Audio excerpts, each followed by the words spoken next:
অবশেষে শুরু হয়েছে সুন্দরবন এলাকার হিঙ্গলগঞ্জে ক্ষতিগ্রস্ত নদী বাঁধ সংস্কারের কাজ। খুশি এলাকার সাধারণ মানুষ। দীর্ঘদিন ধরেই রায়মঙ্গল নদীর দুলদুলি ফেরিঘাট সংলগ্ন নদীর বাঁধ ধসে গিয়ে বেহাল অবস্থা তৈরি হয়। বছরের অধিকাংশ সময় সুন্দরবন এলাকায় লেগে থাকে প্রাকৃতিক বিপর্যয়। মাঝে মধ্যেই নদীর বাঁধ ভেঙে চাষের জমিতে নোনা জল ঢুকে ব্যাপক ক্ষয়ক্ষতি হয় ফসলের। বিগত তৃণমূল সরকারের আমলে একাধিকবার জানিয়েও হয়নি কোনো সুরাহা। অবশেষে সেই নদীর বাঁধ সংস্কারের কাজ শুরু হয়েছে।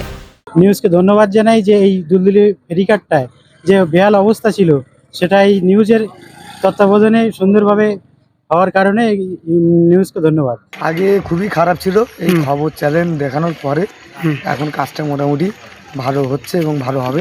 কোথায় এটা দুলদুলি ফেরিঘাট। হ্যাঁ, খারাপ ছিল। তারপরে কি হলো?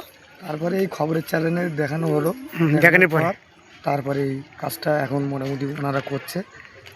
আর্থ মুভার ও অভিজ্ঞ শ্রমিকদের দ্বারা নতুন করে বাঁধ সংস্কারের কাজ করা হচ্ছে। কথায় আছে নদীর পাড়ে বাস, চিন্তা 12 মাস। বহুল প্রচারিত এই প্রবাদ বাক্য অক্ষরে অক্ষরে মিলে যায় নদী পাড়ের বাসিন্দাদের জীবনযাত্রায়। সারাক্ষণই আকাশের দিকে চেয়ে দুশ্চিন্তায় ভুগতে হয়, কখন কি হয় এই ভেবে। কারণ বাংলার আকাশে দুর্যোগের ঘনঘটা লেগেই থাকে। বর্তমানে দুলদুলি ফেরিঘাট সংলগ্ন নদীর বাঁধ সংস্কারের স্থায়ী সমাধান হওয়ায় স্বস্তিতে এলাকার সাধারণ মানুষ। শামীমুল্লাহর রিপোর্ট, ক্যালকাটা নিউজ।